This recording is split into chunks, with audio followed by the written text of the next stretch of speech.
Para ako magkaka-cancer sa utak nitong ginagawa ni Pao. Ang boses na nooy naririnig lang sa radyo, kalaunay na silayan na rin ng publiko. Baka pagbibintangan, I can sue you! At mula nang kunin siyang co-host ni Herman Moreno sa late-night variety show na Walang Tulugan with the Master Showman, sunod-sunod na raw ang mga oportunidad na dumating sa buhay ni Shalala. Mas maganda pa rin ang Tiger ko. Tignan mo nga yan, oh.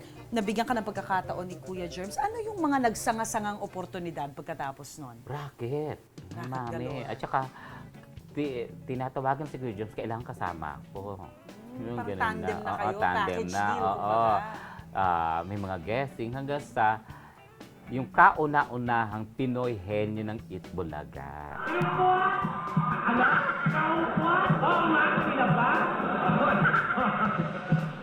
Na ayon din kila Tito Malu, iyon yung isa sa pinakamataas na rating. Kasi nag-away lang kami ni Kuya Jan. Tapos tawa na sila Tito Soto, sila Bossing, sila Tito Joe. Sabi niya, ikaw lang nakakagang kay Kuya Jan. Tapos na, Yes. hindi namin na, ang pinapahulaan lang unan. Sino ka at anong ginagawa mo dito? Ako si Marilian Leonora Teresa. Parang di mo alam yung pangalan mo, te. Parang robot ang pagkakasal. Taong 2010, nakabilang din si Shalala sa showbiz talk show na Tweet Biz. Akala ko ba manika, tsakadal nga! Ang Tweet Biz, doon kami nagkasama ni Shalala sa isang show. So, siya yung nagpo-provide ng blind item doon. Or pampagulo, ganyan. Kung di man blind item, basta mag-ingay siya sa show. Yun ang instruction. Ilang beses din nakasama ni Shalala sa mga pelikula ni Bossing Vic Soto. Gaya ng Ang Darling Kong Aswang noong 2009. Sabi niya, very good daw. You shoot ka ng documentary dito. Oh, that's good, that's good. Si Agimat at si Enteng Cabisote ng sumunod na taon.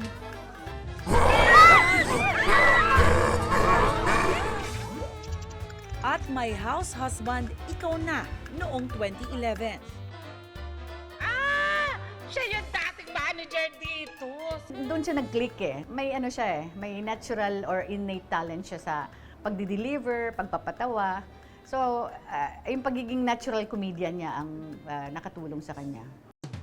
Lumabas din noon si Shalala sa ilang mga indie film gaya ng Kalakal at Paupahan noong 2008.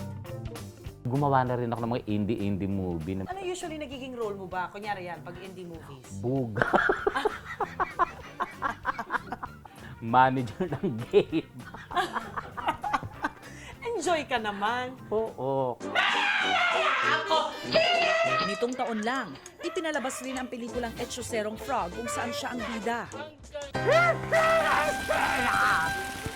Pero kahit pa dito nagsimula at umusbong ang kanyang showbiz career, nagpa siya noon si Shalala na magkabilang bakod at lumipat ng istasyon.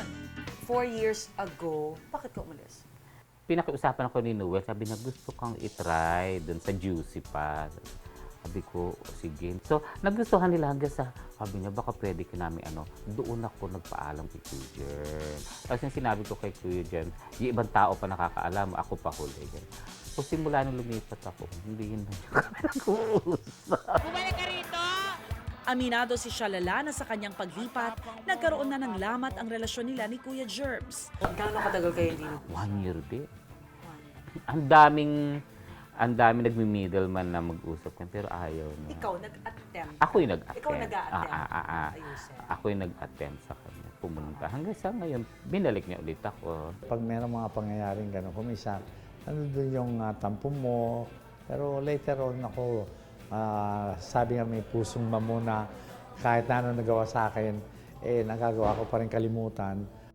Pero sa isang banda, dito raw siya nagsimulang gumawa ng pangalan bilang reyna ng mga blind item.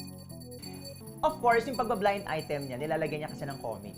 So, yun yung kakaiba. Hindi lang basta baksak ng blind item. At sino-sino ang mga gusto nating pangalanan, Abel? Tinatawag ka ng reyna ng blind, Item, hindi ho ako. Reyna ako dahil ako lang yung nagbo-blind item na tumatumbling.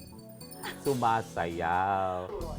Oh, eto na. Blind item! Woo! The who it-teach na ang aktor na bumubuking-booking pa, dati niya pang mayor. Tapos, ayan, ganun siya. Tapos, laban nila isa't isa. Blind item! Mga ganun na ako. Eh, pwede naman nakaupo yun. Correct. Item! May ganun-ganun pa ako niyan. Saka naman, magagawa ba ng iba yun? Oo nga. Ibulong mo na nga sa akin. Ibulong, okay. Ito, initial. Oh,